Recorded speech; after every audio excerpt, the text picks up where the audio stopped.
Close your eyes and picture yourself standing before the looming walls of a medieval castle. The night air is cool, tinged with the faint scent of smoke from distant hearths and the earthy dampness of moss-covered stone. Torches sputter in their sconces, their flames bending in the breeze, casting long, trembling shadows that ripple across the courtyard. The gates creak open, and you step onto uneven cobblestones, your footsteps muffled beneath the chorus of the night. A dog barks somewhere in the distance, a guard shifts his spear, and the low murmur of voices drifts faintly through the air. You might expect to be guided toward the great hall, where banners hang proudly and nobles dine beneath chandeliers. But instead, you are led deeper into the castle's interior, toward the world hidden behind the pageantry, toward the place where the real lifeblood of the fortress is kept alive.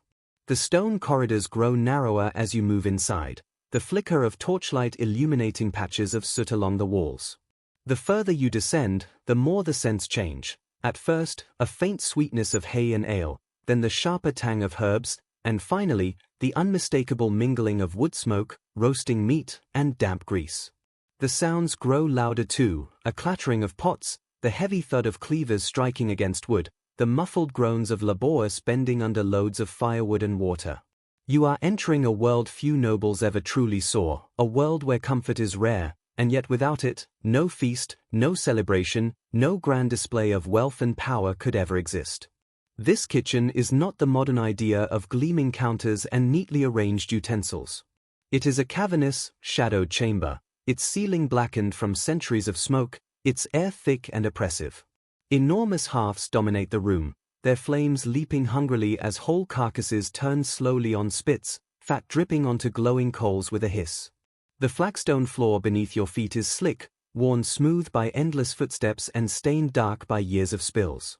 In the corners, half hidden by gloom, sacks of grain rest precariously, their cloth patched and gnawed at by unseen teeth. The atmosphere is heavy, alive with heat, sweat, and the raw energy of ceaseless work. Close your eyes again and imagine the scale of it. A lord might demand a banquet for 200 guests, each course grander than the last, each dish a performance of status.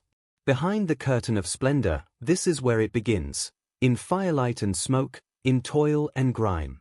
Servants scurry like shadows, their bare feet slapping against the stone, their faces slick with sweat despite the cold drafts that snake through the walls. You hear the strained breathing of a boy no older than 10 as he turns the great spit by hand, his arms trembling, his eyes half closed from exhaustion. A woman with sleeves rolled to her elbows kneads dough with rhythmic force, her hands powdered in flour, her lips muttering a prayer that the bread will rise well enough to please the master's table. The contrast is striking.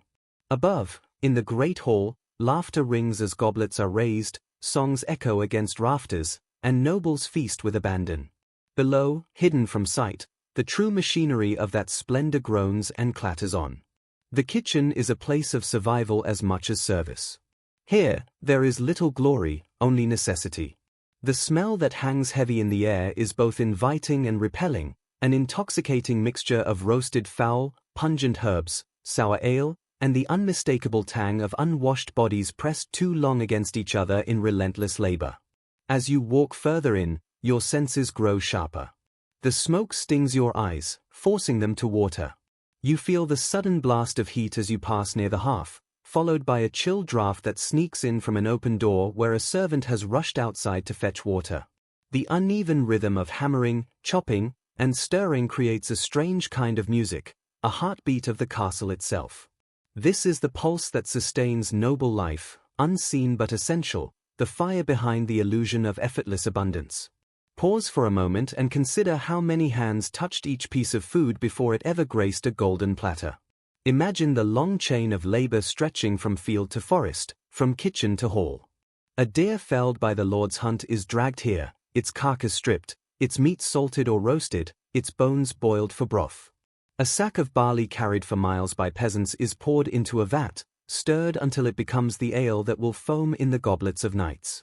Spices, precious as jewels, are measured with trembling care, their cost so high that a single pinch could rival the daily wages of the very men who prepare them. All of this unfolds in this hidden world, where sweat and smoke obscure the grandeur above. It is here that the castle's contradictions are laid bare.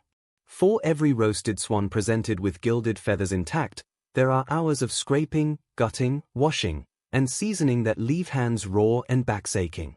For every shining feast remembered in song and story, there is the silent, endless labor of those whose names are forgotten, whose toil built the illusion of majesty. The stones around you seem to whisper with the ghosts of their effort, their quiet endurance etched into every blackened wall, every scorched hearthstone. And yet, there is something strangely captivating about this hidden world. It is harsh, filthy, even dangerous, but it is also alive, humming with energy and resilience. The kitchen is not just a place of cooking, it is the crucible where survival and celebration meet, where hunger is transformed into plenty, where raw chaos is bent into order, if only for the brief hours of a feast. Standing here, in the flickering light, you realize that to understand a medieval castle is not merely to admire its towers or its banners, but to step into this sweltering, smoky chamber where the true heart of its life beats. You linger for a moment longer, letting the sounds and smells seep into memory. The journey has just begun, and already the shadows are revealing secrets. Ahead lie the deeper stories, the unspoken truths of what it meant to feed a fortress, to keep fire and flesh and faith alive within these walls. The great hall may dazzle the eye, but here in the kitchen, in this world of grime and grit, lies the soul of the medieval castle. Imagine for a moment the grand spectacle of a medieval banquet.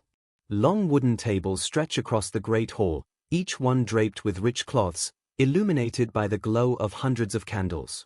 Banners of the family crest hang proudly from the rafters, and polished goblets gleam in the firelight. Music fills the air, minstrels strumming their lutes, singers weaving their voices into melodies that rise toward the vaulted ceilings. Nobles and guests murmur with delight as servants glide between them, balancing platters that overflow with roasted meats, gilded pies, and bowls of steaming stew. The feast is not just a meal but a performance of wealth, a theater of power. Every bite is meant to astonish, every dish a reminder of the Lord's generosity and dominance. It is a scene painted in gold, filled with laughter, indulgence, and luxury that seems endless. Yet beneath this shimmering image lies another reality, a reality that few of the guests would ever glimpse or care to know. For each delicacy paraded across the hall, there is a story of exhaustion, smoke, and sweat. Behind the tapestries, down the stone corridors, and through heavy wooden doors, the kitchen tells a different tale. It is not one of ease and elegance but of ceaseless labor, aching muscles, and calloused hands. For while nobles sit at ease, servants toil endlessly, their bodies strained by tasks that seem to multiply with every command. This is the other side of the banquet, the side that holds no glamour but upon which the entire performance depends. To understand the true scale of this contrast, imagine a roasted peacock being carried into the hall, its feathers restored and painted with gold leaf to dazzle the noble eye. Guests gasp in awe at the extravagance, the sheer spectacle of it. But before that moment of admiration, there were long hours of preparation, skinning, cleaning, roasting, seasoning, then carefully sewing the plumage back in place so the illusion of magnificence could be preserved. While nobles saw only beauty, servants endured the heat of the fire, the sting of smoke in their eyes, the burn of dripping fat on their hands. The marvel on the platter was their toil disguised as magic. Banquets could last for hours, sometimes stretching late into the night. For the guests, this meant endless courses of food, music, and entertainment. For the kitchen, it meant relentless pressure, the demand to produce dish after dish in perfect sequence, without pause, without failure. Servants rushed in and out of the great hall, always unnoticed, always silent, carrying plates so heavy their arms trembled, yet never daring to falter. If a dish was too cold, too plain, or too slow to arrive, punishment might follow. The beauty of the feast rested entirely upon the invisible endurance of those who lived in its shadow. Think also of the ingredients themselves, which reflected social divisions with painful clarity. A noble might taste rare spices from the east, each pinch of saffron or cinnamon worth its weight in silver, while the servants who prepared it would never dare touch such treasures for themselves. Nobles enjoyed sugar, almonds, and imported wines, symbols of their far-reaching wealth and influence. Meanwhile, the very people who labored over these delicacies survived on thin pottage, coarse bread, and scraps left behind once the feast was over. Every bite at the high table was a reminder of distance, between privilege and poverty, between the illusion of ease and the reality of sweat. The hall itself became a stage for hierarchy. Nobles sat at the top, elevated on a dais, their plates filled first and fullest. Lesser guests and retainers were seated further down the table, their portions smaller, their dishes plainer. At the very edges, servants sometimes received leftovers, if anything remained at all. The structure of the feast mirrored the structure of medieval society, where those at the top feasted, and those at the bottom served. The kitchen existed as the engine that kept this order intact, though its workers were seldom acknowledged except when things went wrong. It is striking to consider how much of the grandeur of a feast was illusion, carefully crafted to disguise what was real. Spoiled meat was masked with heavy spices, transforming decay into a dish fit for nobles. The dazzling presentation of food often concealed its origin, and beauty was valued far more than nourishment. While the great hall celebrated abundance, the kitchen knew scarcity. While nobles marveled at extravagance, servants fought to stretch supplies, to make the most of what they had, to keep hunger at bay even as they created the image of plenty. The tension between image and reality was constant, a delicate balance maintained by those who had no choice but to endure it. Imagine again the noise of the banquet, the laughter, the clinking of goblets, the cheer of a toast. Now imagine the noise of the kitchen at that same moment, knives chopping with rhythmic insistence, cauldrons boiling with furious steam, the hiss of fat dripping onto fire, the shouting of cooks to their scullions to move faster, lift harder, serve sooner. One world lived in light and music, the other in heat and pressure. They coexisted, but they could not have been further apart. The feast above was fleeting, a few hours of indulgence that would be remembered in stories and songs. The labor below was constant, day after day, season after season. For every night of revelry, there were countless mornings of preparation, countless evenings of cleaning, countless hands made rough from scrubbing iron pots and hauling endless buckets of water. The glory of the great hall was transient, the toil of the kitchen was permanent. Yet without the latter, the former could not exist at all. This contrast is not meant to strip the beauty from the image of a medieval banquet. Rather, it deepens it, adding texture to the story. The golden platters, the flowing wine, the laughter beneath painted banners, all of it was real. But so too was the struggle, the smoke, the exhaustion, the filth. The true history of the medieval feast lies not only in the great hall but also in the kitchens that sustained it, in the invisible lives that shaped the experience without ever being seen. And as you imagine the banquet fading into night, as the nobles recline contented and the music begins to soften, you realize that the kitchen's work is not yet done. While laughter still lingers in the air above, servants continue below, scraping, scrubbing, clearing away the remains of abundance.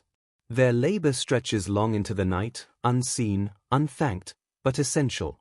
The contrast remains sharp, vivid, undeniable. The banquet was a dream, but the kitchen was its reality, and it is only in seeing both that the full story of the medieval feast comes alive.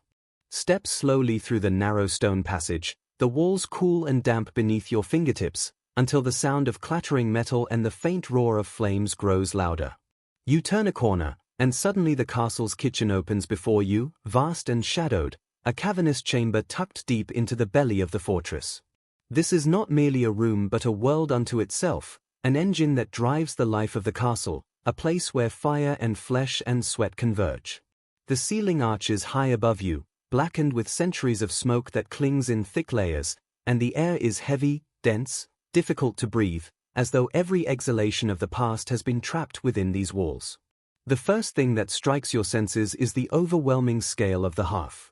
Unlike the tidy fireplaces of later centuries, this hearth is immense, dominating an entire wall with gaping mouths of flame. Several spits extend across the fire, each bearing the weight of a carcass, pig, venison, perhaps even a great swan, all slowly turning as fat drips and hisses onto the glowing embers. The heat is suffocating, waves of it radiating outward, making sweat bead instantly on your brow. Even as you step back to catch a breath, you can still feel its grip, relentless and inescapable. The floor beneath your boots is uneven stone, polished slick by countless feet but always damp, always stained. In one corner, the flagstones glisten where water has spilled from wooden buckets, leaving small rivulets that snake through grime. In another, the surface is dark with grease, trodden into the cracks, impossible to scrub away no matter how many times a scullion kneels with rag and sand.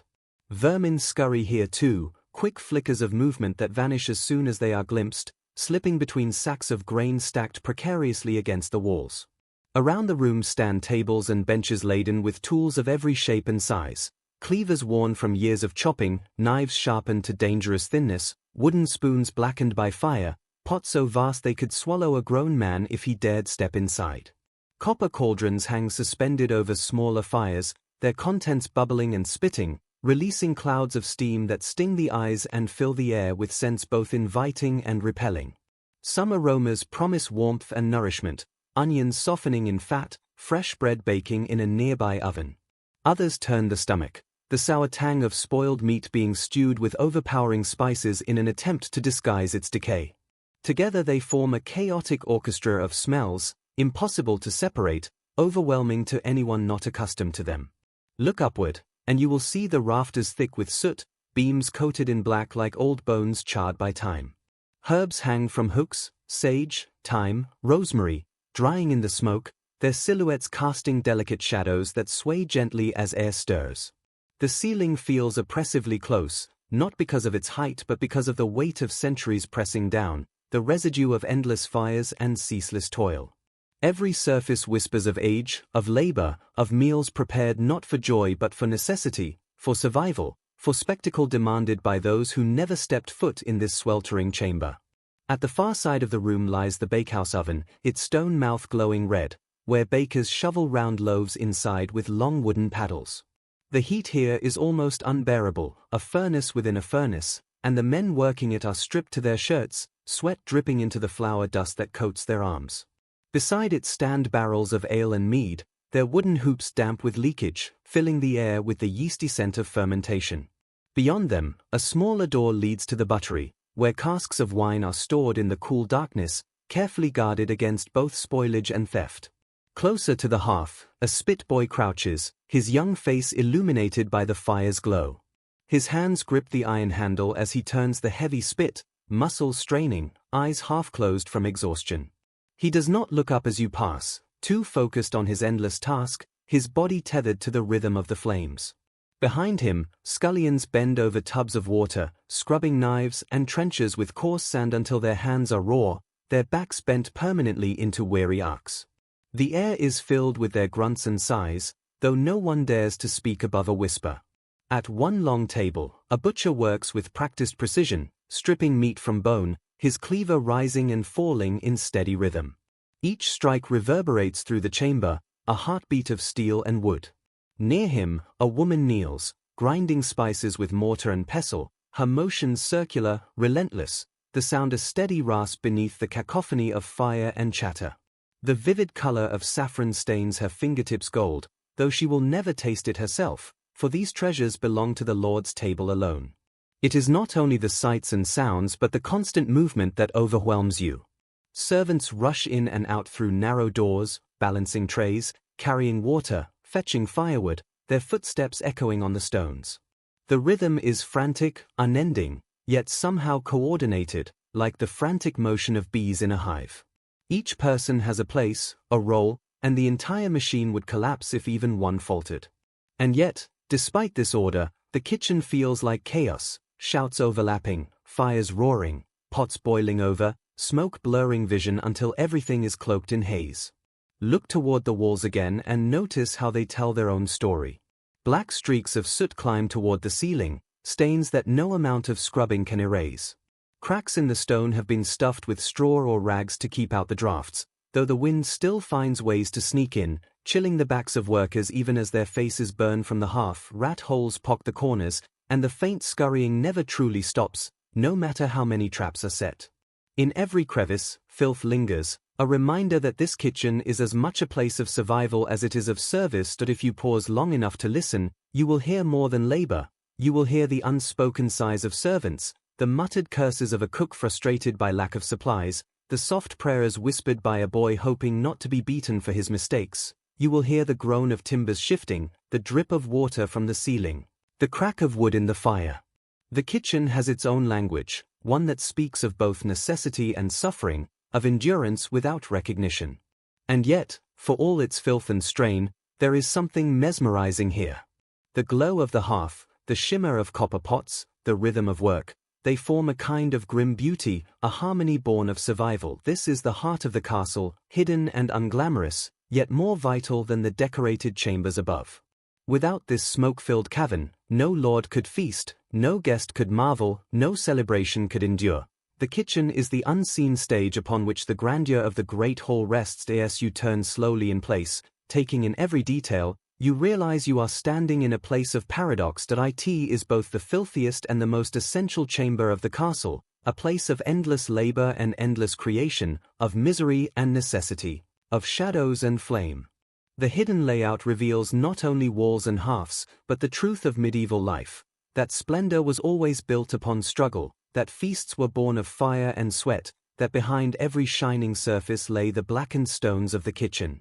Step deeper into the smoky chamber and listen closely, for beyond the hiss of fire and the clang of metal there is another rhythm, subtler but no less powerful, the rhythm of authority and obedience, of commands given and followed, of a hierarchy as rigid as the castle walls themselves. Just as the lord rules the fortress, so too does the kitchen mirror this feudal order, each person bound to their station, each role carrying its weight, its misery, its pride. The kitchen is not chaos without order, it is a carefully tiered world where power flows downward and labor flows upward, a living hierarchy of fire and flesh. At the top of this structure stands the master cook, a figure both feared and respected. He is the general of this army, the conductor of this orchestra, the mind that turns supplies into spectacle. His hands may no longer stir pots or knead dough, but his eyes miss nothing. He knows which spices are stored in which jars, how long a haunch of venison should hang before roasting, how much ale should be brewed to satisfy a feast of 100 guests. His authority is immense, for he alone can shape the banquet into the vision demanded by the Lord. Yet his position is precarious, balanced between praise and punishment. A single failed dish, a single undercooked roast or bland broth, might stain his reputation, for noble mouths are fickle and unforgiving. He carries the burden of perfection, though it is the backs of others that bend beneath the toil. Beneath him stand the senior cooks, men and women hardened by years of sweat, their bodies strong, their skills finely tuned. One specializes in roasting, his arms thick from handling spits and his eyes narrowed from a lifetime of staring into flames. Another tends the cauldrons, stirring with iron rods so long and heavy they could double as weapons. Each has apprentices who watch and mimic, hoping to climb the ladder through years of service. These cooks take pride in their craft, for though they labor in shadows, their artistry is displayed before nobles in gleaming halls. But pride does not erase hardship, and their hands are marked by scars, their lungs by smoke, their backs by labor. Lower still are the assistants and kitchen boys, the nameless figures who scurry through the chamber like restless shadows. The spit boys, often little more than children, crouch endlessly by the fire, their small hands gripping the handles as they turn meat hour after hour. Their task is monotonous and punishing, their skin blistered by sparks, their eyes heavy with exhaustion, yet they dare not falter.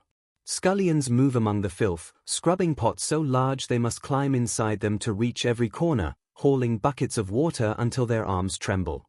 Their rags are always damp, their feet bare and calloused, their bodies bent long before age would have demanded it. These are the lowest of the low, the expendable laborers whose suffering sustains the feast, whose names history forgets. Women fill vital roles as well, though their work is often taken for granted. They pluck geese and chickens until their fingers ache, they grind spices into dust, they knead dough with arms that ache from repetition.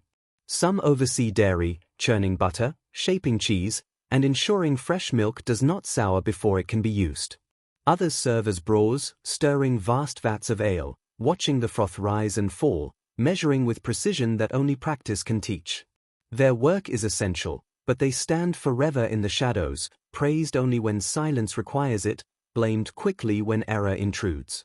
There is rivalry here, as in any hierarchy. The cooks guard their authority jealously, unwilling to see apprentices rise too quickly. Assistants whisper among themselves, dreaming of a day when they might command instead of obey. Even scullions, beaten down by drudgery, measure themselves against one another in small contests of speed or strength, finding scraps of pride in work no one else wants. Resentments simmer like broth on the fire, for the hierarchy is a ladder few can climb, and most remain trapped on its lower rungs for life. But the structure also offers a strange sense of order, a grim stability. Each servant knows his place, his duties, his limits. The master cook shouts, and the assistants respond. The assistants demand, and the boys obey. Authority trickles downward, labor surges upward, and together they sustain the impossible illusion of endless abundance. Without this system, chaos would reign, and no feast could succeed. The kitchen hierarchy mirrors the castle itself, where a lord commands knights, knights command men-at-arms, and peasants till the soil to feed them all. In the kitchen, as in the world beyond, power flows like heat from the hearth, intense at its source, dwindling into embers as it spreads. Imagine the master cook standing tall, issuing orders while sweat glistens on his brow. Behind him, the roasting cook yells at his spit boys to keep turning, faster, smoother, no pause lest the meat char unevenly. Across the chamber, a brewer slaps the hands of a boy who dared sip the froth from a vat, reminding him of his place with a cuff to the ear. Near the doorway, scullions groan as they heave a cauldron aside, only to have a senior cook bark that it is not clean enough. Each command, each reprimand, is part of a chain that binds the kitchen together, a web of obedience that allows the feast to live. And yet, despite the cruelty of this order, there are moments of strange companionship. A senior cook shares a scrap of roasted meat with his apprentice, muttering that he earned it. A scullion sings softly to himself as he scrubs, his voice carrying faint warmth into the gloom. A spit boy leans against another when his arms grow too heavy, and for a moment, their suffering is shared. Within the hierarchy, humanity persists, fleeting but real, glowing faintly like embers amid the fire. The hierarchy is harsh, but it gives shape to the chaos, and without it the castle would starve. The great hall above depends entirely on this system, even though its lords and ladies may never glimpse it. Every golden platter owes its existence to these hidden ranks, every goblet of wine to the brawls, every loaf of bread to the bakers, every roast to the spit boys. The hierarchy sustains the feast sustains the castle, and the castle sustains the order of the world. And so, as you stand in the kitchen and watch the hierarchy unfold, you see not only a reflection of the castle but of the medieval world itself. Power rests at the top, labor at the bottom, and between them lies a gulf bridged only by duty, obedience, and survival. The kitchen may seem a place of fire and food, but it is also a mirror, showing how the structure of society pressed down upon every soul, binding them in roles they could rarely escape. The masters and the drudges are not only figures of the kitchen, they are the very embodiment of their age. Picture the castle hall on the night of a feast, the torches blazing high, shadows trembling on the stone walls, and the air thick with the mingled scents of roasted meat, spiced wine, freshly baked bread, and the faint musk of bodies gathered in close company. The tables stretch long, lined with trenchers, goblets, and silver platters that gleam in the light, ready to bear the fruits of endless labor below. Here, in this place where lords and ladies gather, the feast becomes more than food, it becomes theater, ceremony, and power made flesh. The meal is not only nourishment but spectacle, a living declaration of wealth, influence, and control. Every dish carried from the kitchen to the hall is a statement, every platter a proclamation, every sip of wine a reminder of the Lord's dominion. The feast begins with procession. Servants enter in lines, bearing trays that sag under the weight of roasted boars, steaming pies, gilded pastries, and towering confections designed to astonish as much as to satisfy. Trumpets sometimes blare, announcing the arrival of a course as though it were a military victory.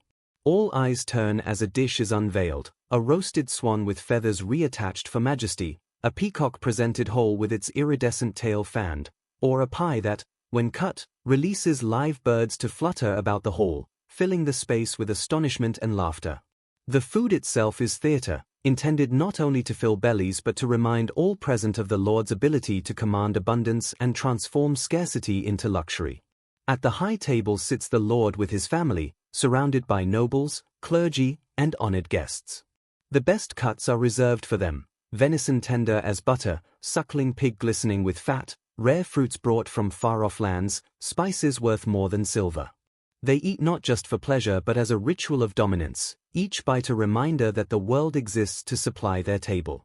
Below them, on lower benches, sit knights, retainers, merchants, and favored allies, each placed according to rank. Further still, at the lowest end, the lesser servants and guests partake of what remains, gnawing on the bones stripped of meat, tearing at loaves that are hard by the time they reach their hands, drinking watered ale while their betters sip strong wine. Even in celebration, the hierarchy is maintained. The feast is a map of power made edible. The Lord's generosity is as much performance as reality. He ensures his hall overflows with food not only to feed his people but to bind them to him in loyalty. To be granted a seat at the table is to be seen, acknowledged, and valued. To be denied such a place is to be reminded of one's insignificance. The feast is currency, a way to buy allegiance and silence dissent. A knight who eats well fights well. A merchant who receives a slice of the Lord's bounty will continue his trade with favor.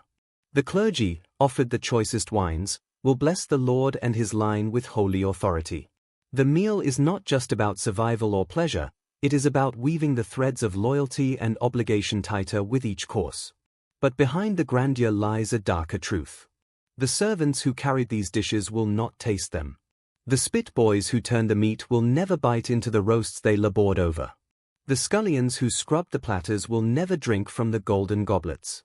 For them, the feast is distant, something glimpsed from behind doors as they dart in and out, carrying, fetching, obeying. They smell the food, they hear the laughter, they see the shimmering wealth, but it is not theirs. The abundance of the hall is purchased with their exhaustion, their hunger, their silence.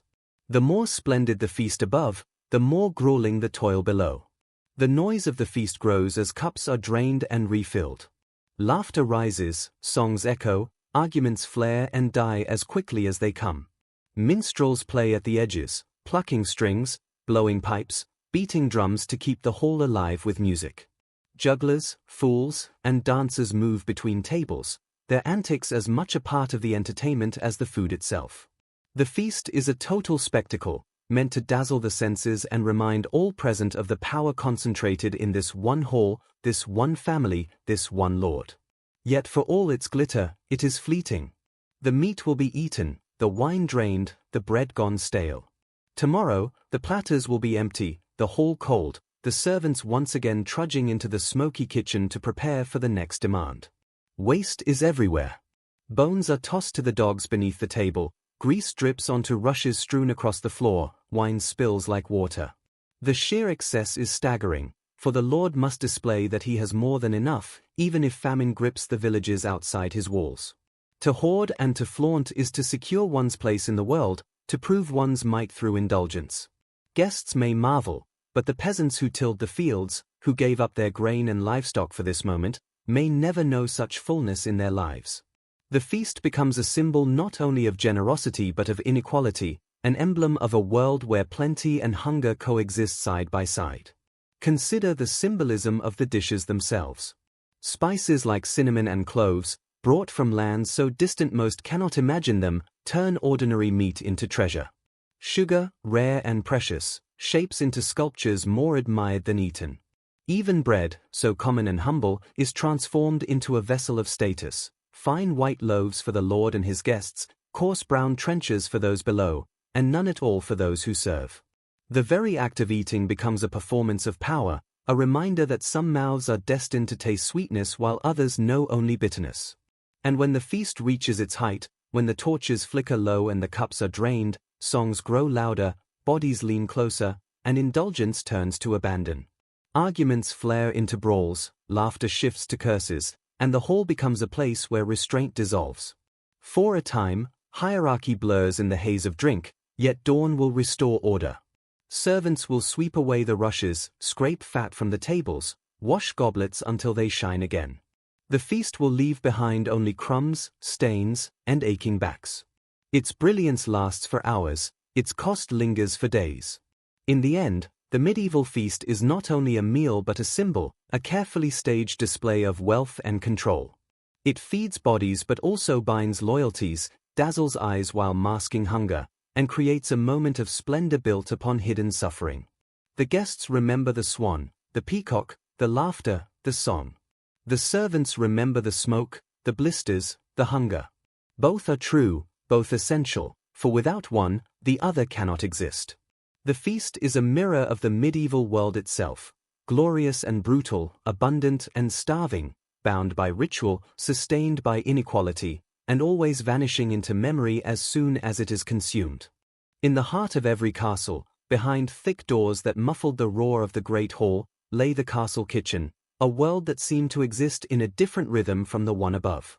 Here, life was defined by heat, smoke, and endless motion. The hearths were massive, their flames licking high as logs crackled and collapsed into glowing embers. Cauldrons as large as barrels hung suspended over the fire, filled with broths, stews, and boiling water. Iron spits stretched across the flames, turning with the weight of entire animals, boars, deer, sheep, slowly roasting until their fat hissed and spat into the fire below. The air was a storm of scents, overwhelming and layered, the sweetness of bread rising in the ovens, the sharpness of garlic crushed into pastes, the pungent bite of onions, the faintly rancid tang of tallow smoke clinging to every surface. It was both intoxicating and suffocating, a place where survival meant endurance. The space itself was designed less for comfort and more for necessity. The floors were stone, often slick with grease or spilled water, making every step a hazard. Smoke curled and lingered despite the vents carved into the walls, and the light was dim, shadows dancing in the flicker of firelight. Pots clanged as they were lifted or dropped, knives struck against cutting boards in a steady rhythm, and voices shouted commands over the din. This was not a quiet place, nor a gentle one. It was a battlefield of labor where time never slowed and every mistake carried consequences. At the center of this world stood the cook, often a figure of both authority and dread. The cook was the general of this battlefield, overseeing every dish that left the kitchen. They knew the secrets of seasoning, the timing of roasts, the alchemy of spices that could disguise spoiled meat or turn a simple broth into a dish worthy of the Lord's table. Their word was law, and their temper was feared, for one failed dish could bring shame or punishment upon the entire kitchen. Under them worked a hierarchy of servants, each with their assigned role, each bound to the rhythm of unending work. The spit boy was among the lowest, often a child, tasked with the endless turning of the heavy iron spits. Hour after hour, they crouched by the fire, their faces red from the heat, their arms aching with the repetitive motion. The scullions, too, bore the worst of it, scrubbing the greasy pots until their hands cracked and bled, fetching water from wells or rivers, carrying buckets heavier than their small frames could bear. Above them stood kitchen maids and assistants, chopping vegetables, kneading dough, and preparing herbs. They moved quickly, their hands a blur, for the pace of the kitchen allowed no pause. Even the smallest delay might cause a dish to be ruined or late, and lateness was never forgiven. Above them still were the butlers and stewards, who kept order in the chaos, measuring out precious spices, rationing flour, and keeping accounts of stores and supplies. They alone had access to the locked pantries where sugar, saffron, pepper, and wine were guarded like treasure. These ingredients were wealth itself, and to misuse or misplace them was to risk more than one's position. It could mean accusations of theft and punishments that were harsh and swift.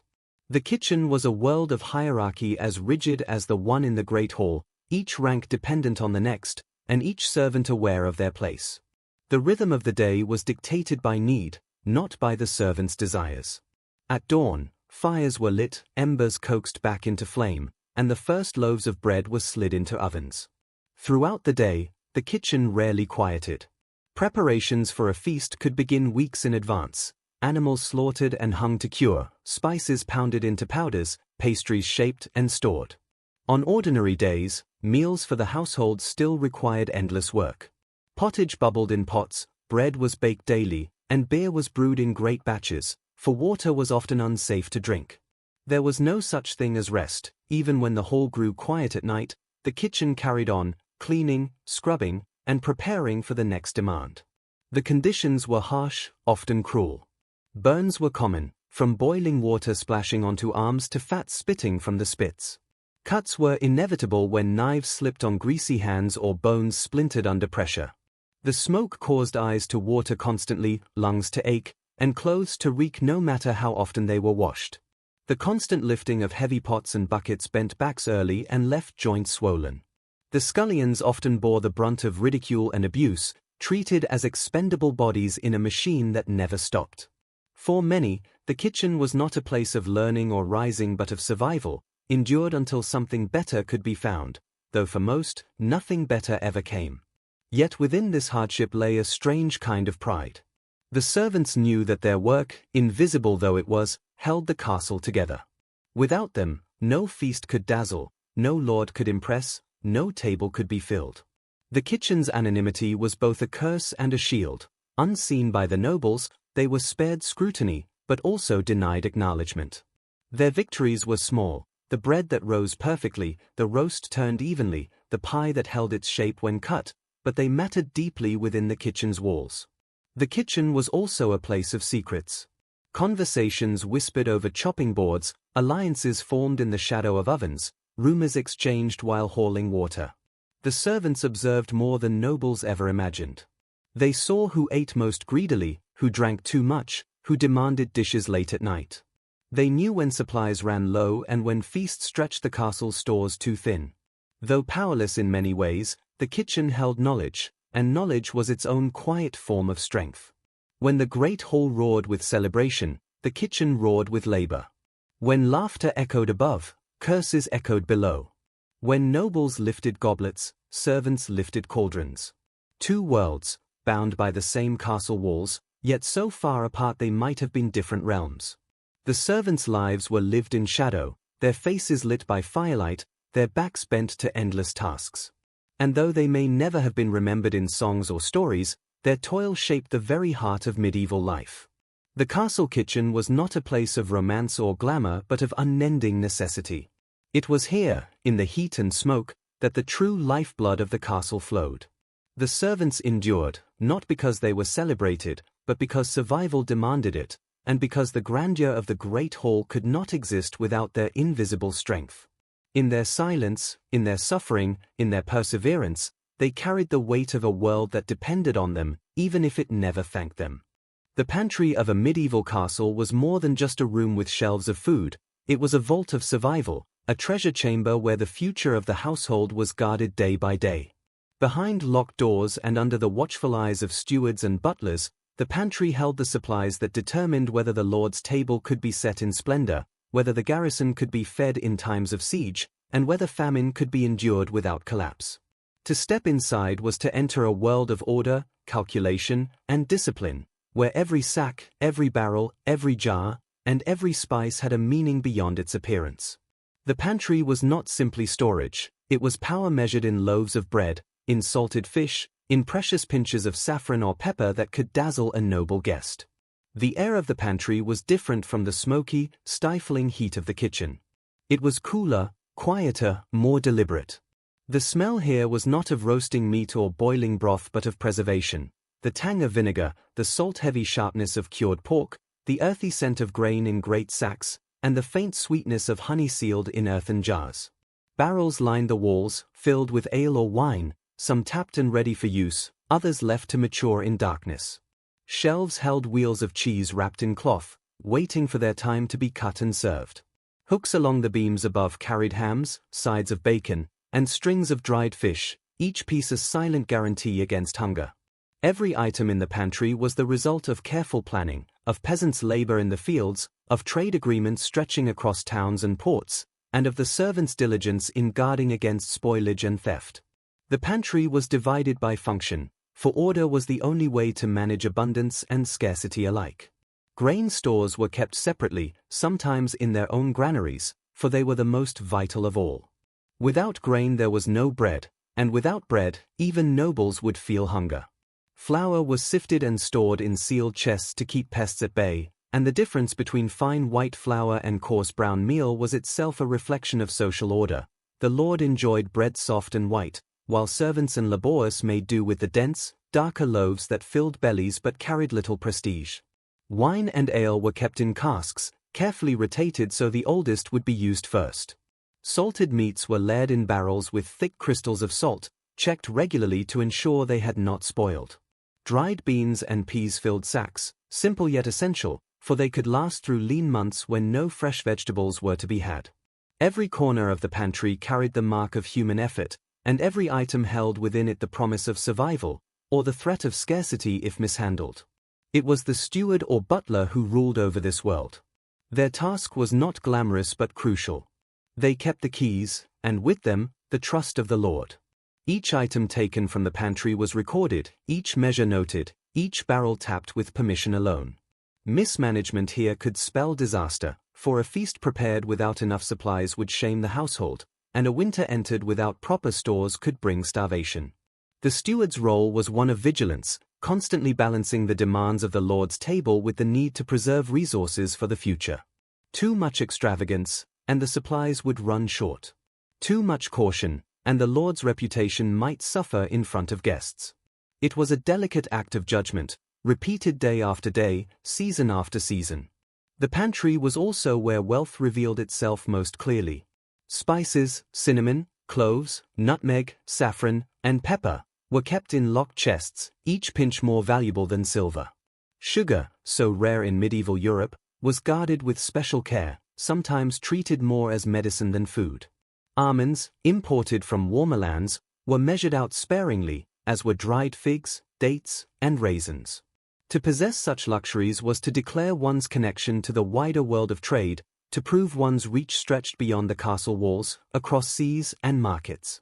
These items did not merely flavor dishes, they flavored reputations, turning a lord from merely wealthy into truly powerful.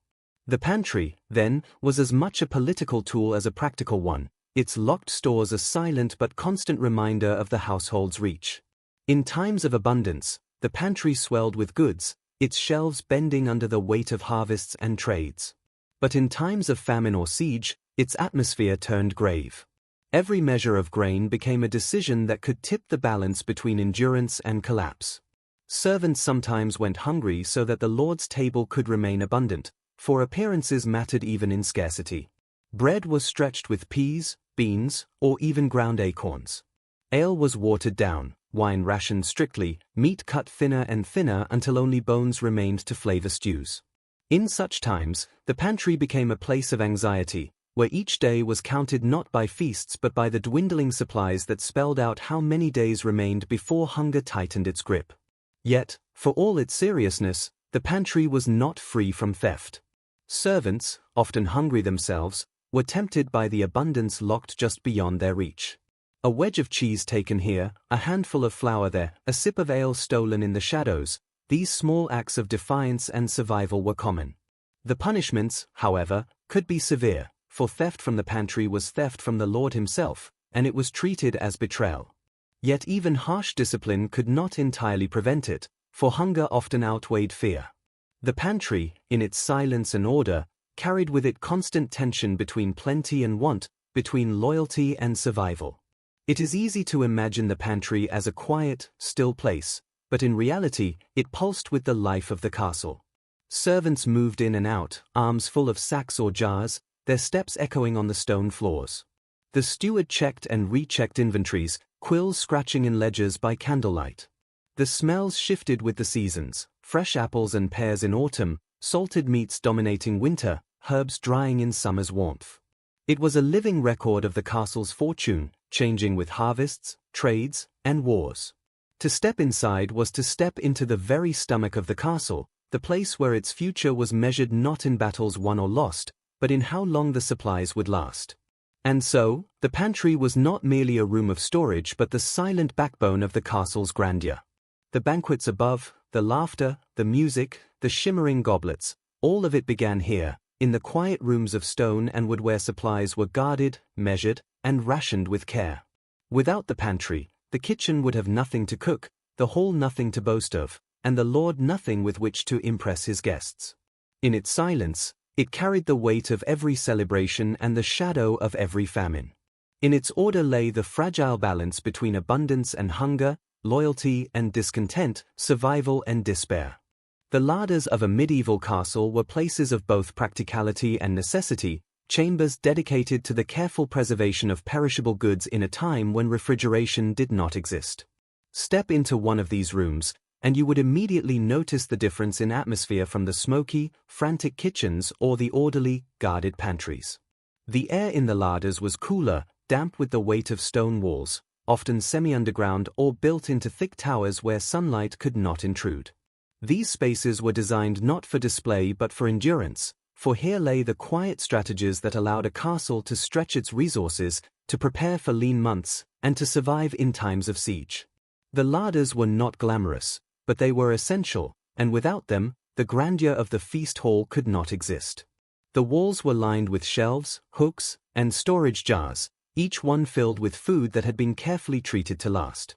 Meat hung from beams above, salted, smoked, or dried, its surfaces hardened by time and preservation. Great sides of bacon, hams, and sausages dangled in rows, their smoky scent filling the air, while smaller birds, pigeons, ducks, or even fish strung up by their tails, added to the impression of suspended abundance. On the shelves sat baskets of onions, garlic, and root vegetables, their sturdy forms chosen because they could endure the passage of weeks or months without spoiling. Barrels stood in corners, filled with salted fish, most often herring, which was a staple across Europe.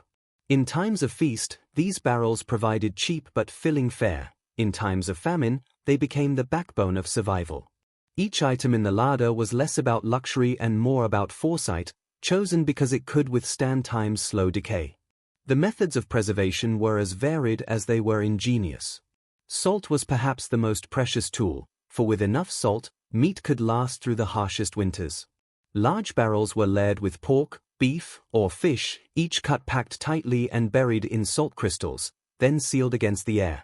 Smoking was equally vital, as racks of meat were exposed to slow-burning fires until the smoke infused them, drying and flavoring them while protecting against rot. Drying was common for herbs, fruits, and even strips of meat, hung in the open air or over hearths until moisture was gone. Pickling in vinegar, storing in honey, or submerging in fat to create a protective seal were other methods used. These processes required constant labor, for every piece had to be prepared with care, monitored, checked for spoilage, and rotated to ensure nothing was wasted. Preservation was not only a science but a daily duty, one on which the castle's survival depended. The larders were not uniform, each castle often had several, each dedicated to a particular type of storage. A meat larder held the salted and smoked flesh of livestock, carefully separated by cut and kind. A fish larder was equally important, especially in times when the church demanded abstinence from meat, for fish became the only acceptable alternative on holy days and during Lent. A dairy larder was cooler still, housing butter, cream, and cheese, products that were fragile and had to be consumed or traded quickly before they spoiled. The herb larder held bundles of dried plants, sage, thyme, rosemary, mint, alongside jars of preserved spices that added both flavor and medicinal value to the castle's stores. Each larder had its own atmosphere, its own scents, its own set of rules that servants learned to obey with care. Though the larders were places of abundance, they were also places of strict control. Servants were not free to take what they pleased. Access was often restricted, with butlers or stewards holding the keys and keeping careful accounts of what was removed and when. To steal from a larder was to risk punishment, for it meant tampering with the household's survival. Yet temptation lingered in every corner, especially for those whose own meals were meager compared to the goods that surrounded them. A slice of bacon taken in secret, an apple hidden away, or a sip of cream stolen before its time, all of these were small rebellions against the hunger that many servants knew too well. Discipline was harsh, but hunger was harsher, and so the larders carried not only the scent of food but also the weight of constant temptation. The seasonal rhythms of the larder reflected the cycles of medieval life. Autumn was the time of greatest abundance, when harvests were brought in, animals slaughtered, and preservation done in earnest to prepare for winter. The larders filled quickly then, shelves groaning with supplies, barrels sealed tightly, and hooks heavy with fresh smoked meat. Winter tested those stores, every day a reminder of how well, or poorly, the preparations had been managed. Spring often brought scarcity, when the old supplies dwindled but the new harvests were not yet ready. Summer, though abundant with fresh produce, brought challenges of spoilage and the need for quick preservation. The larders shifted with these cycles, swelling and shrinking, their contents a mirror of the land's rhythm and the household's fortune. The larders also reflected the hierarchy of the castle. The lord and his family would enjoy the freshest cuts of meat, the finest butter, the creamiest cheeses, and the best preserved goods, while the servants subsisted on what was left behind, scraps of salted meat, smaller fish, cheese rinds, and the least desirable vegetables. Yet even so, the larders sustained them all, ensuring that no one in the castle walls starved while there was still something left to give. In times of famine outside, when peasants in the fields went hungry, the castle larders often still held enough to allow feasting within the walls. This disparity only reinforced the power of the lord, who could display abundance even in scarcity, feeding his hall while others suffered. The larders became symbols of inequality as much as practicality, silent reminders of who controlled food and who endured hunger. The conditions inside the larders were far from pleasant for those who worked there. The chill damp seeped into bones, the smell of salted fish and smoked meat clung to clothes, and the work was endless. Barrels had to be checked for leaks, meats turned to prevent spoilage, cheeses examined for mold, and herbs monitored to ensure they did not rot. Rats and insects posed constant threats, creeping in through cracks, gnawing at sacks, and forcing servants to guard supplies with vigilance. Maintaining a larder was not a passive act, it was a battle against decay, fought day and night by those who received little thanks for their labor. Still, the larders offered a kind of security that was rare in the medieval world. To walk through their aisles and see food preserved for months ahead was to feel a small measure of safety in a world constantly threatened by famine, disease, and war. They were quiet places, heavy with the scent of survival, filled with the evidence of human ingenuity and endurance. They lacked the splendor of the banquet hall or the noise of the kitchen, yet in their silence lay the very foundation of both. Without the larders, the kitchen fires would burn in vain, and the hall would sit empty of feasts. In the end, the larders of a castle were not only storage rooms but lifelines. They embodied the struggle against nature's unpredictability, the human will to prepare for hunger, and the delicate balance between abundance and want. Within their cool, dim walls, food waited patiently, suspended between life and decay, sustenance and spoilage. They were the unsung guardians of medieval life, as vital to survival as the walls that defended the castle itself. The spice cabinets of a medieval castle were perhaps the most mysterious and coveted places in the entire kitchen complex. Unlike the smoky kitchens, the crowded pantries, or the damp larders, these cabinets were not filled with bulk goods or simple staples. They were small, carefully guarded chambers, often locked and overseen by a trusted steward or the lady of the castle herself. Within them lay items so rare, so precious, that their worth was measured not in handfuls but in pinches. To enter such a room was to step into a world of scents and flavors that came from lands far beyond the castle walls, carried on the backs of merchants and through the caravans of the Silk Road. In these cabinets, the medieval world touched distant horizons, and the air was alive with the aromas of clove, nutmeg, cinnamon, and pepper. Spices in the medieval age were more than mere flavorings. They were symbols of wealth, status, and power. To own even a modest collection was to demonstrate a connection to global trade networks that stretched thousands of miles. Black pepper, brought from India, was perhaps the most sought after, its sharp, pungent taste transforming even the blandest of dishes. Cinnamon, harvested from bark in far-off Ceylon or the Malabar coast, carried a sweetness that spoke of luxury. Cloves from the Spice Islands, nutmeg, and mace were rarer still, and their presence in a dish marked it as fit for nobility. Saffron, with its brilliant golden hue, was so valuable that it was often weighed like gold, a tiny pinch enough to change the character of a meal. Each of these spices came at a tremendous cost, passing through countless hands before reaching the castle kitchens, each transaction increasing its price. To sprinkle them into a dish was to sprinkle wealth itself, and every taste reminded diners of the castle's reach and prestige. The cabinets that held these treasures were built for security as much as for storage. They were often lined with wood, their shelves carefully arranged with small jars, boxes, or leather pouches that sealed in the precious contents. Keys were few, and access was limited, for to lose even a small quantity of spice was to squander something as valuable as silver. The steward or butler who oversaw the spice cabinet was trusted not only with food but with fortune.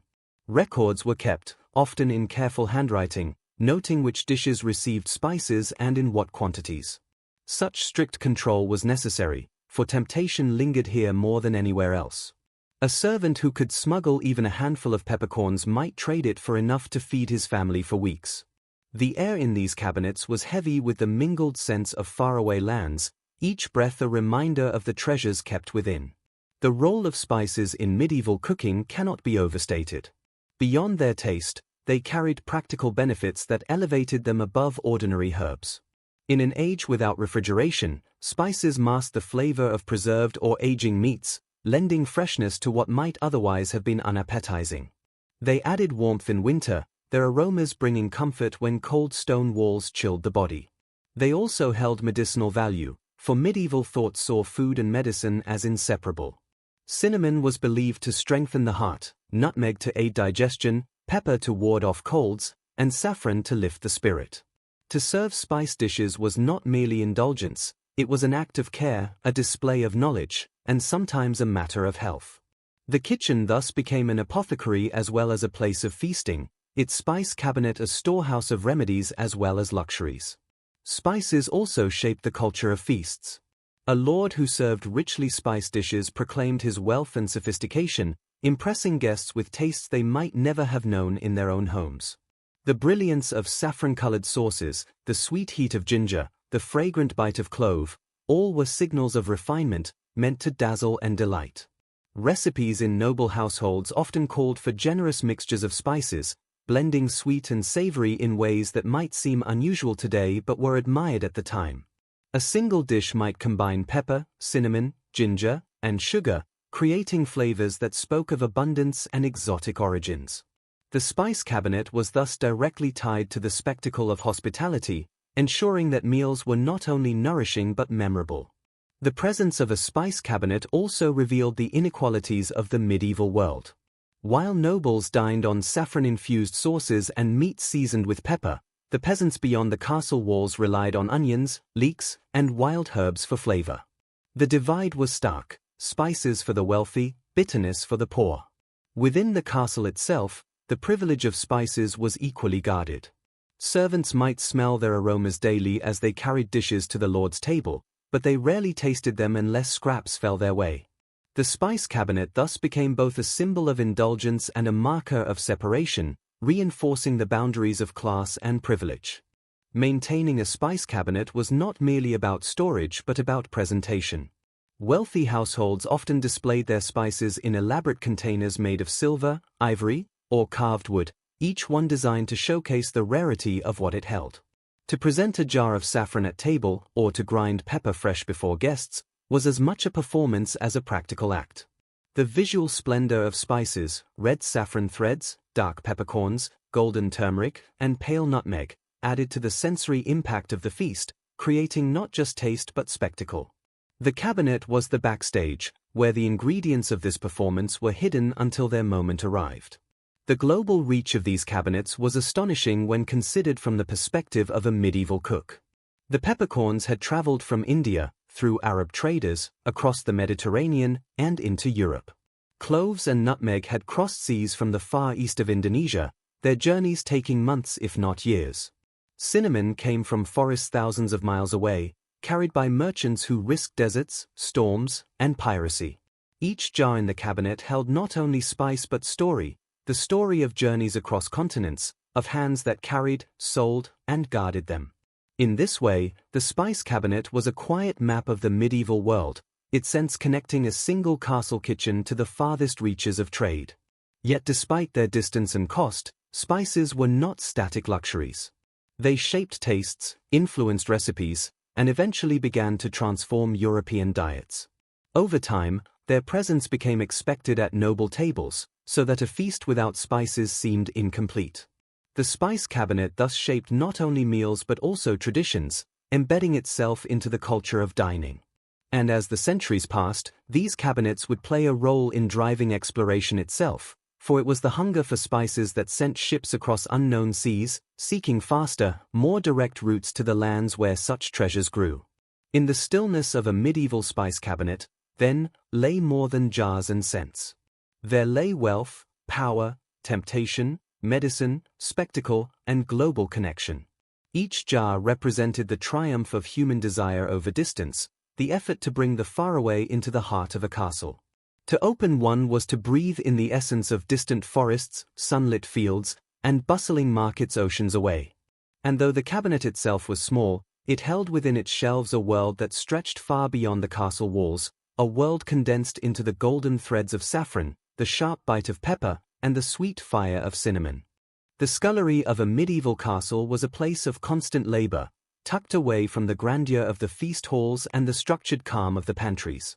It was here that the humblest but most essential tasks of the kitchen took place, the endless cycle of cleaning, scrubbing, and preparing that ensured the castle's food supply remained usable and the great kitchens could function smoothly. Step inside the scullery and you would hear the clatter of pots and pans, the steady splash of water, and the scrape of knives across wooden boards as servants stripped fish, peeled vegetables, and scoured utensils blackened with soot. The scullery was not a place of glory, but it was a place of survival, for without its ceaseless activity, the more celebrated work of roasting, boiling, and spicing could never have begun. The tasks here were dirty, repetitive, and often unpleasant. Scullions, the lowest-ranking kitchen servants, were given the responsibility of washing the great iron pots, pans, and spits, heavy with grease and soot from hours of cooking. Water had to be carried in from wells or nearby streams, heated over fires, and poured into tubs where endless scrubbing was done with sand, ashes, or rough cloth. The smell of fish being cleaned mingled with that of damp cloth and smoke, while vegetable peelings piled up on the floor, waiting to be swept away. Bones were stripped clean and set aside for broths, while the offal of animals was sorted, some to be used in cooking, some to be fed to dogs, and some discarded. The work was never done, for with every meal served in the great hall came another mountain of dishes to be washed, another heap of scraps to be managed. The scullery was also the place where the less glamorous stages of food preparation occurred. Fish arrived from rivers, lakes, or barrels of salt and had to be gutted, scaled, and washed before they were ever cooked. Vegetables pulled from the earth arrived still caked in soil and needed to be scrubbed clean before they could be chopped or boiled. Game birds and animals brought in by hunters had to be plucked, skinned, or otherwise prepared, their feathers and hides discarded in messy piles. These tasks were messy and smelly, demanding long hours of labor from those who received little thanks for their efforts. Yet without them, the kitchens could not operate, for a feast could not begin without clean ingredients ready for the skilled cooks to transform. Life in the scullery was harsh. The servants here worked in damp, smoky rooms with little light and no comfort. Their hands were constantly raw from hot water, ashes, and grease. Their backs ached from carrying heavy buckets or bending over endless piles of dirty pots. They were the lowest rung in the castle's hierarchy, often children or very young adults, learning the harsh realities of service through the hardest work. Many of them would never rise above their position, though a few might climb to become kitchen boys or assistants in other areas. For most, however, the scullery was their world, and their existence was defined by exhaustion and obscurity. And yet, despite its misery, the scullery was indispensable. It was here that hygiene, as much as it was understood in the medieval world, began. Without clean pots, without prepared ingredients, the kitchens would collapse under their own weight. The great feasts of the hall depended on the unseen work of those toiling in the background, those whose sweat and labor made possible the luxury that others enjoyed. The scullery was the backbone of the castle kitchen, invisible but essential, a place where survival was forged one scrubbed pot, one cleaned fish, one peeled vegetable at a time. Though no guest would ever see it, and few lords gave it a thought, the scullery carried the pulse of necessity. It was the reminder that beneath every display of wealth and power lay the tireless work of the forgotten. And while the feast dazzled with colors, scents, and flavors, the scullery endured in the shadows, its workers left with little more than sore hands and weary bodies. Yet their labor fed the castle just as surely as the grandest of cooks, their unseen work binding together the rhythm of the kitchen. The buttery of a medieval castle was not a place filled with butter as its name might suggest, but rather a storeroom and service area dedicated to the care and distribution of drink, especially ale and wine. It was a vital part of the castle's kitchen complex, a place where barrels lined the walls and where the steward known as the butler oversaw the flow of liquid that sustained both feast and daily life. In a world where water could not always be trusted to be safe, ale and wine were more than indulgences. They were staples, consumed by rich and poor alike. To walk into the buttery was to smell the pungent mix of yeast, oak, and fermenting grapes, to see row upon row of casks ready to be tapped, poured, and carried to the tables of the great hall. It was not merely storage, it was the lifeline of drink, carefully managed to ensure that no feast ran dry and no servant went without their daily ration. The role of the butler in this setting was central. He was the keeper of the keys, the overseer of the drink supply, and the guardian of one of the castle's most valuable resources. Ale was brewed constantly, as it did not last long before souring, and it had to be distributed quickly and carefully. Wine, on the other hand, was expensive and often imported, its quality ranging from rough local vintages to refined casks carried from France, Spain, or even further afield. The butler was responsible for tasting, portioning, and ensuring that what was served was worthy of the Lord's table. A skilled butler could judge the strength of ale, the purity of wine, and the condition of barrels, making him both steward and expert. Inside the buttery, the labor was steady and unending. Barrels of ale had to be rolled into place, tapped with care, and monitored so they did not spoil too quickly. Smaller casks were prepared for immediate serving, while larger ones were set aside for great feasts, when the hall would demand an almost endless stream of drink. Pitchers and flagons had to be filled, polished, and carried in rhythm with the demands of the feast. Servants moved back and forth constantly, bearing trays heavy with drink to the hall, where cups were never allowed to stand empty. The buttery was a place of motion, a backstage wing where the illusion of abundance was carefully maintained. Drinking in a castle was not confined to moments of celebration. Ale was consumed daily by everyone, from the lord and his family to the lowest servant and even children. This was because ale, brewed from grain and boiled in preparation, was safer to drink than much of the water available, which could carry disease. It was typically weaker for servants, stronger for nobles, and always present as part of meals.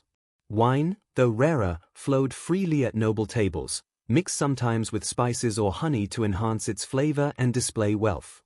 The buttery ensured that these supplies were always ready, that the rhythm of daily life did not falter for lack of drink. Yet the buttery was also a place of temptation. Servants working there were surrounded by barrels of ale and wine, their scents filling the air, their presence a constant lure. Stealing a drink was easy but dangerous, for butlers kept careful records of what was consumed and how quickly. A servant caught drinking from the casks might be punished harshly, yet many could not resist the chance for a hidden sip, a stolen moment of warmth in an otherwise cold and hungry life. Tales abound of servants sneaking into the buttery by night, of cups quietly filled when backs were turned, of the small rebellions born of thirst and fatigue. The buttery also reflected the broader social order. Nobles drank the finest wine, their goblets refilled endlessly with spiced, sweetened vintages that came at great cost. Servants and soldiers, by contrast, received weaker ale, often cloudy, sometimes sour, but nourishing enough to fill their bellies and quench their thirst. Even within the castle, the differences in quality were stark, the very drink reinforcing the divisions of class. And yet, in times of celebration, the buttery became a place of shared abundance. Its barrels opened wide to sustain days-long feasts where every participant, no matter their rank, might find their cup filled. The work of the buttery was also tied closely to the rhythms of the land and trade. Ale relied on grain and hops, harvested and stored with care, while wine depended on shipments from vineyards far away. A poor harvest could mean weak ale, while political conflicts or disrupted trade routes could limit the flow of imported wine. The butler's role was not simply to pour but to plan, to manage supplies so that scarcity did not reveal itself too soon. The buttery thus became not only a storeroom but a measure of fortune, its fullness or emptiness reflecting the strength of the castle's provisions. During feasts, the buttery reached its peak of importance. The great hall demanded spectacle, and drink was as much a part of that display as food or music. Guests were welcomed with cups of wine, entertained with endless refills of ale, and sent away satisfied by the generosity of their host. To run out of drink would have been a humiliation, a failure of hospitality that could damage a lord's reputation. Thus the buttery, though humble in appearance, was central to the honor of the household, ensuring that hospitality flowed as steadily as the drink it poured. In the end, the buttery was more than a storeroom, it was a symbol of life itself within the castle. It was the place where thirst was answered, where feasts were sustained, where status was displayed through the quality of what was poured. It was a place of labor and temptation, of daily necessity and celebratory abundance. The butler and his servants, though not as celebrated as cooks or stewards, carried on their shoulders the responsibility of ensuring that no table was left dry, no guest left wanting. Within its oak barrels and stone walls, the buttery held the liquid heartbeat of the castle, steady and enduring, flowing into every cup that graced the great hall. The pantry of a medieval castle was one of the most important storerooms in the entire kitchen complex, a place where bread, baked goods, and dry provisions were kept under careful watch. Unlike the smoky kitchens where fire dominated, or the damp larders where salted meat and fish hung in rows, the pantry had a different atmosphere. It was orderly, dry, and often scented with the warm, earthy aroma of loaves cooling after baking. Its very name came from the word for bread, pain in Old French, for bread was the true foundation of daily life in the Middle Ages. To enter a pantry was to step into the center of sustenance, where one of humanity's oldest foods was stored, counted, and prepared for distribution. Bread in its many forms was the daily food of everyone in the castle, from the lord at the high table to the humblest servant working in the scullery. For nobles, bread was made of the finest white flour, sifted carefully to remove husks and produce soft, delicate loaves. For servants and soldiers, it was coarser, often mixed with rye, barley, or oats, and sometimes dark and heavy, but filling nonetheless. The pantry reflected these divisions, its shelves holding loaves of different quality and size, each destined for mouths of different status. To run a pantry meant to know exactly which bread went where, to ensure that the lord's table received the softest loaves while no one below went entirely without. The work of the pantry was tied closely to the bakehouse, for bread had to be produced regularly in vast quantities. The castle's ovens, great stone chambers heated with roaring fires, turned out batch after batch of bread, some eaten fresh, some stored for later use. Once baked, the loaves were carried into the pantry, where they were stacked and kept under the eye of the pantler, the servant in charge. His duty was not only to oversee distribution but also to guard against theft, for bread was as tempting as it was essential. A single stolen loaf could mean nothing to a lord but everything to a hungry servant or child. For this reason, the pantry was often locked, and access restricted, ensuring that the supply remained steady and secure. Bread was not the only item stored within these walls. The pantry also held biscuits, hard breads made for long storage, and trenchers, flat, thick slices of bread used in place of plates during meals, later discarded or fed to animals and the poor. It kept flour, yeast, and salt for the constant work of baking, as well as sacks of dried grains ready to be ground into meal. In wealthier households, the pantry sometimes contained sweet pastries, tarts, or other baked delicacies meant for the lord's table, each one carefully guarded until its time to be served. The variety of goods stored here reflected both necessity and luxury, the pantry bridging the gap between survival and celebration. The pantler's role carried both responsibility and respect.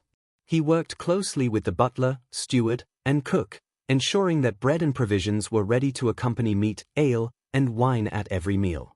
He was also the keeper of accounts, noting how much was baked, how much was consumed, and how much remained. His word carried authority among the servants, for he decided what portions they received, how scraps were divided, and when supplies would be rationed in lean times. Though he did not hold the glamour of the cook or the prestige of the butler, the pantler was a figure of quiet power. His influence felt every time a loaf was broken or a trencher placed on the table. The pantry, like the larders and buttery, reflected the rhythms of the year. At harvest time, when grain was abundant, the shelves overflowed with bread, and the fear of scarcity seemed far away. In the long winters, however, bread became precious, loaves carefully portioned to last until spring. When supplies dwindled, rations grew smaller, and bread often stretched with other ingredients to make it last. These cycles of plenty and want were woven into the life of the pantry, making it a place of both comfort and anxiety, where abundance might suddenly give way to strict rationing. Bread was more than food, it was a symbol of life itself. To break bread together was an act of community and faith, and in the Christian world of medieval Europe, bread carried sacred meaning as well. Within the pantry, this everyday miracle was prepared and preserved, turned from simple grain into the sustenance that kept the castle alive. Whether coarse or fine, fresh or stale, bread was the one thing no table could do without. The pantry, humble though it seemed, was therefore the beating heart of the castle's kitchen, its shelves sustaining life in every corner of the household. The great hall of a medieval castle was the stage upon which all the unseen labor of the kitchens, larders, buttery, and pantry came together in one dramatic display. Here the food that had been gathered, stored, prepared, and guarded was finally revealed, transformed into feasts that dazzled the senses and proclaimed the power of the Lord who hosted them. To enter the great hall during a banquet was to be struck by a world of color, sound, and aroma. Torches flared along the stone walls, banners and tapestries fluttered overhead, and long wooden tables stretched the length of the chamber. At the high table, raised on a dais, the lord and lady sat in state, while below them their guests, retainers, and servants took their places according to rank. The room was filled with anticipation, the air thick with the mingled scents of roasted meat, spiced sauces, and freshly baked bread. Every detail reminded those present that they were not simply eating, but participating in a ceremony of wealth, hierarchy, and hospitality. The arrival of food in the great hall was as carefully orchestrated as any performance. Servants entered in procession, carrying heavy platters laden with dishes that had been hours or even days in preparation. Roasted boar's heads, gleaming with glaze, were brought forth as centerpieces, while great haunches of venison, whole swans dressed in their own feathers, and pies filled with game or fruit added to the spectacle. Each dish was designed not only to feed but to impress, its appearance as important as its taste. Spices from distant lands perfumed the sauces, saffron turned broths golden, and sugar sculptures or candied fruits delighted the eye before ever reaching the tongue. Guests marveled at the abundance, their admiration reflecting back upon the Lord, whose generosity and connections had made such wonders possible. The act of serving was governed by strict etiquette. Stewards, butlers, and pantlers directed the flow, ensuring that the high table received the choicest portions while those lower in rank were served afterward. Cups were filled continuously from the buttery, ensuring no goblet ran dry. Bread from the pantry was distributed in careful order, trenchers laid out to hold the sauces and meats that would spill over them. Each movement reinforced the hierarchy of the hall, reminding all present of their place in the order of the household. Even in the midst of abundance, the distinctions of class were visible in every plate, every cup, and every seat at the table. Entertainment accompanied the food, adding to the sense of spectacle. Minstrels played music from the gallery, jesters performed tricks, and storytellers recited tales of heroes and saints. Sometimes elaborate dishes were prepared as marvels in themselves, pies that released live birds when cut open, castles made of sugar, or fountains that flowed with wine. These wonders transformed the feast into theater, blurring the line between sustenance and spectacle. The great hall became a place where all the senses were engaged, where food was not simply consumed but celebrated as art, display, and proof of the castle's wealth and importance. Yet behind the splendor lay shadows.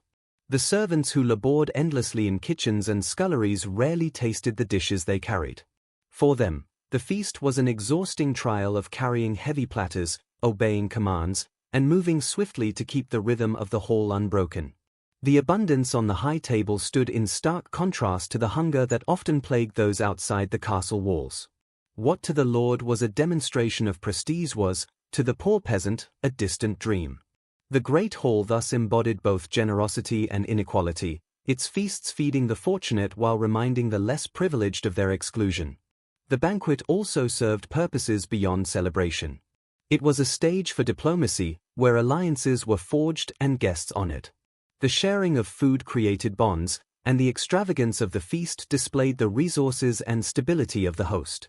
To sit at the high table was to be acknowledged as important, while to sit far below was to be reminded of one's place. Every dish, every refill of wine, every gesture of service was laden with meaning, turning the feast into a political as well as a social act. As the night drew on, the atmosphere shifted from formal dignity to revelry. Songs grew louder, cups clattered, and laughter echoed beneath the vaulted ceiling. The great hall filled with warmth and noise, its torches burning low as the feast stretched long into the night. When at last the tables were cleared and the guests departed, the remnants of the meal, bones, crumbs, scraps of bread, were gathered up. Some were fed to animals, others given to the poor who waited at the castle gates, hoping for a taste of the abundance they had only smelled from afar. In the silence that followed, the hall stood empty, its tables bare, its torches extinguished. But the memory of the feast lingered in the smoke-stained air, a reminder of the spectacle that had unfolded. The great hall was the final chapter of the castle kitchen story, the place where hidden labor emerged as visible glory. Every feast was both a triumph and a fleeting moment, gone as quickly as the food itself, but remembered for what it said about power, wealth, and the fragile bond between lord and guest.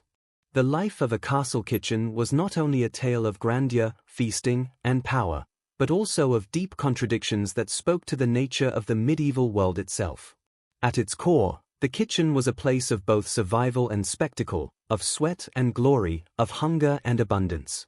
Within its walls, the smells of roasting meats, baking bread, and boiling stews filled the air, yet alongside them lingered the grime of smoke, the stains of grease, and the exhaustion of endless labor. To the lords and ladies who dined at the high table, the kitchen's work seemed to produce effortless abundance, but to the cooks, scullions, and servers, it was an unending cycle of toil, demanding strength, patience, and obedience. This contrast gave the medieval kitchen its dual identity, a marvel of ingenuity and resource, and at the same time, a crucible of hardship and hidden sacrifice. It is important to remember that the kitchen stood at the crossroads of privilege and necessity. For those who controlled the castle, food was more than nourishment, it was power displayed in edible form. Every feast was a reminder of wealth, status, and connections to distant lands that supplied exotic spices and rare delicacies. But for the peasants who lived in the surrounding villages, the kitchen was a source of both awe and resentment. They brought grain, meat, and vegetables as part of their obligations, watching as their hard-earned produce was transformed into dishes they themselves would never taste. In this way, the kitchen was both the heart of the household and a symbol of inequality, binding together lord and labour, but on vastly different terms. Even within the castle itself, divisions were stark. Servants in the kitchen endured lives of heat, smoke, and long hours, yet they worked in close proximity to abundance they could rarely enjoy. They carved meats they would never eat, seasoned sauces they would never savor, and carried platters heavy with delicacies destined only for others. The lords and their guests saw only the polished end result, never the blistered hands, aching backs, and sleepless nights that made it possible. The kitchen thus mirrored the social structure of the time, its hierarchy as rigid and unforgiving as the feudal order itself. Yet despite its hardships, the kitchen was also a place of extraordinary creativity and adaptation. Recipes evolved as new ingredients arrived from trade routes, as cooks experimented with flavors, and as techniques grew more refined. From the smoky hearths of early castles to the more sophisticated kitchens of later centuries, there was constant change, shaped by necessity and innovation alike. The cooks, often unrecognized, were artists of transformation, turning raw ingredients into dishes that could astonish and delight. They were keepers of knowledge as much as they were laborious, passing down methods and traditions that would shape the cuisine of future generations. The contradictions of the kitchen also extended to its role as a bridge between the sacred and the worldly. On one hand, meals were bound by the rhythms of the church, with fasting days, abstinence from meat, and feasts tied to holy occasions. On the other, the kitchen was the stage upon which earthly pleasures were indulged, where rich sauces, roasted meats, and spiced wines celebrated the joys of the flesh. In this tension between piety and indulgence, the medieval kitchen reflected the broader paradoxes of the age, a society caught between reverence for the divine and a hunger for earthly splendor. Perhaps the most striking feature of the medieval castle kitchen was the way it embodied both permanence and impermanence. The feasts it produced were unforgettable in their scale and spectacle, yet they vanished as soon as the food was consumed, leaving only memories, crumbs, and smoke in the rafters. The labor that made them possible was repeated endlessly, day after day, yet each meal was a fleeting creation, gone as quickly as it arrived. In this way, the kitchen was a metaphor for medieval life itself, rooted in tradition, marked by struggle, but always striving toward fleeting moments of beauty and magnificence. To reflect upon the kitchen is to glimpse the soul of the medieval castle, with all its splendor and its shadows. It was a place where the humblest servant and the greatest lord were bound together, though never as equals, their lives intertwined by the simple yet profound necessity of food. It was a place of contradictions, abundance born of scarcity, celebration built upon toil, power expressed through nourishment. And though centuries have passed, the echoes of clattering pots, the crackle of the hearth, and the murmur of voices in the smoky air still remind us that in the heart of every castle, life was sustained and power was displayed not only by stone walls and battlements, but by the quiet, relentless work of the kitchen. As we draw the story of the medieval castle kitchen to a close, it is worth pausing to reflect on what this hidden heart of the fortress truly represented. For many, the idea of a castle evokes towering battlements, drawbridges, and knights in armor. Yet behind the grandeur of its walls and the clang of its defenses, the kitchen quietly shaped the rhythms of life within.